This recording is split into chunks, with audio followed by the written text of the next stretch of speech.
Tuesday morning. இது actually last week எடுத்த வீடியோங்க. இந்த வீடியோவை எனக்கு எடிட் பண்ணி போடுறதுக்கு சுத்தமாக டைமே கிடைக்கல. அதுவும் இல்லாமல் நேற்று கொஞ்சம் வெளியில் போயிட்டேன் ஹாஸ்பிட்டலுக்கு.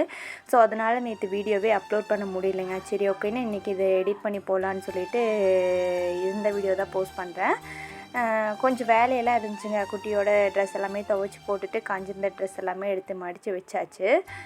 இங்கே இப்போவெல்லாம் கொஞ்சம் வெயில் நல்லா அடிக்கிறதுனால ட்ரெஸ் எல்லாம் அப்படியே காஞ்சிக்குது. மார்னிங் டைம்லாம் டைப்பரே யூஸ் பண்ண மாட்டேங்க நான். இது வந்துட்டு மாட்டு சாலை போட்டுட்டு இருந்தாங்க. அங்கே போய் கொஞ்சம் நேரம் அப்படியே பார்த்துட்டு வந்துட்டு என்னோடய வேலையை கண்டினியூ பண்ணிகிட்டு இருந்தேன். ஆக்சுவலி இந்த மாட்டு சாலை போட்டு முடிச்சதுக்கப்புறமே நீங்கள் விளாக் பார்த்துருப்பீங்க. இதை அதுக்கு முன்னாடி போடுறப்ப எடுத்த வீடியோங்க. ஜூன் 12 தான் எங்களுக்கு ஃபர்ஸ்ட் ஆனிவர்சரி முடிஞ்சிருந்துச்சுங்க. பெருசாக எந்த கிஃப்ட்டும் வாங்கலை. அவருக்கு ஃபோட்டோ ஃப்ரேம்னால் கொஞ்சம் பிடிக்குங்க. வேறெல்லாம் எது வாங்குன்னு எனக்கு தெரியல.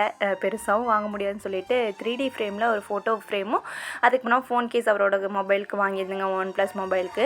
உண்மையாகவே நான் எக்ஸ்பெக்ட் பண்ணதை விட அவ்வளோ சூப்பராக வந்துருந்துச்சு. அவருக்கும் ரொம்ப பிடிச்சிருந்துச்சு. எங்களுக்கு கொஞ்சம் ஃபோட்டோ ஃப்ரேம்ஸ் கலெக்ட் பண்ணுறது ரொம்ப ரொம்ப பிடிக்குங்க. நாங்கள் அதிகமாக இதுதான் ஆர்டர் போட்டுட்ருப்போம். இது வந்துட்டு ட்ரெண்டி காட்டுங்கிற இன்ஸ்டாகிராம் பேஜில் வாங்கியிருந்தேங்க. அவங்க நிறைய கஸ்டமைஸ்டு கிஃப்ட்டு ஃபோட்டோ ஃப்ரேம்ஸ் நிறைய பண்ணி கொடுத்துட்ருக்காங்க. அவங்க பேஜ் ட்ராக் பண்ணுற ஸ்க்ரீன்லையும் நம்பர் ஆட் பண்ணுறேன். வெண்ணிலா 50ங்கிற கோடு யூஸ் பண்ணிங்கன்னா 50 rupees உங்களுக்கு ஆஃபர் கிடைக்கும். வேணும்னா செக் பண்ணி பாருங்கள். உண்மையாகவே சூப்பராக இருந்துச்சுங்க.